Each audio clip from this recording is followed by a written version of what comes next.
This is a Data East PPB board, and it has the job of multiplexing between coils and flashers. And the main problem with this kind of board is, well, there are two. One is fractured header solder joints, which you can see pretty well right there.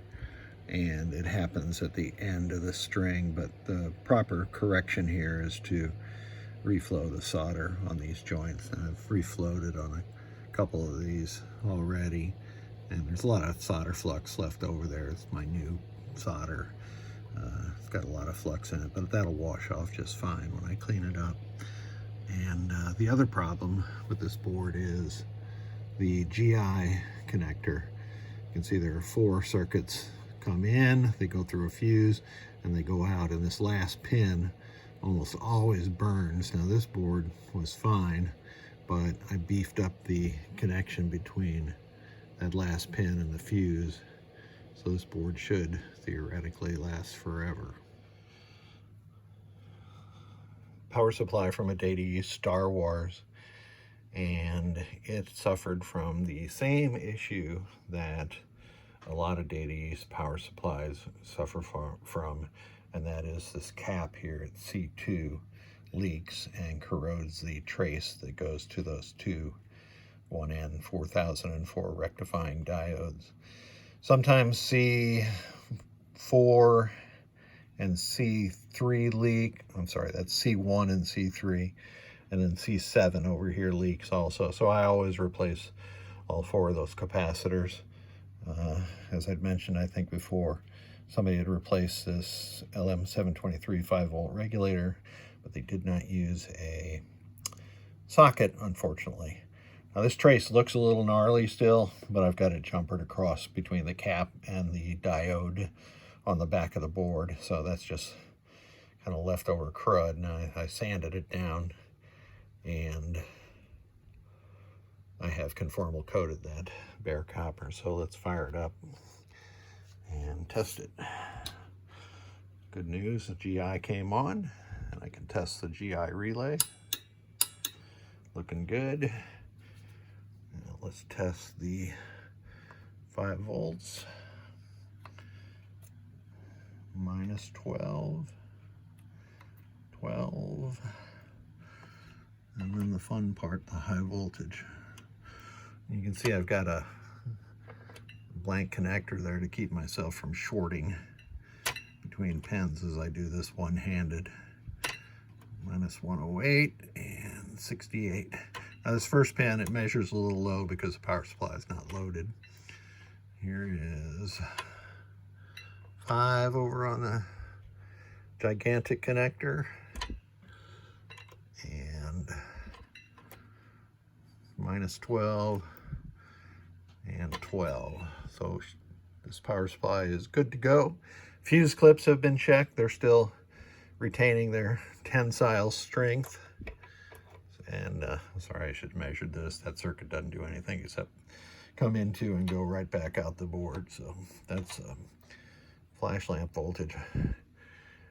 Anyway, fuse clips are all good. She's ready to go back into the Star Wars. A Data East Star Wars MPU that was sent to me, non-booting, and I have a Simpsons ROM in it. Let me reboot it. And I have a Simpsons soundboard connected to it also. So the good news is the board was relatively clean. There was just a little bit of alkaline corrosion that I sanded off, and then conformal coated the bare copper. And I replaced CN17, the power input connector. Always a good idea. And somebody had installed NVRAM, and it was a known manufacturer of NVRAM, but somehow that NVRAM had failed. So I'm going to have some fun and take the FM1608 off that, the surface mount chip, and see if it was really what had failed, either the chip or the connection. So this board is now good to go. It's very clean Data East CPU board. So let's put it into test with my Victor / dumbass provided test rig that I've got here now. So into test we go. Have to get past all this normal data use crapola. I hope all's okay. Okay, we can hear those sounds. Oh, I only have 2 speakers connected.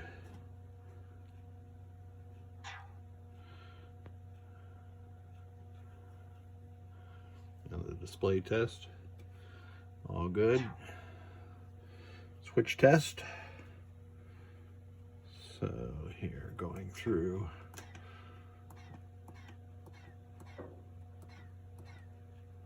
column 1 and now row 1.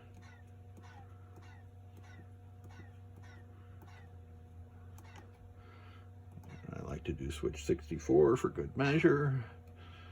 No active switches.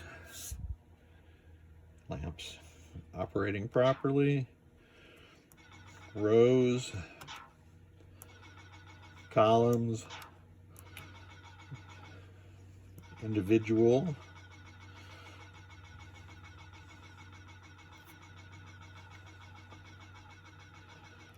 And the next test is flasher test.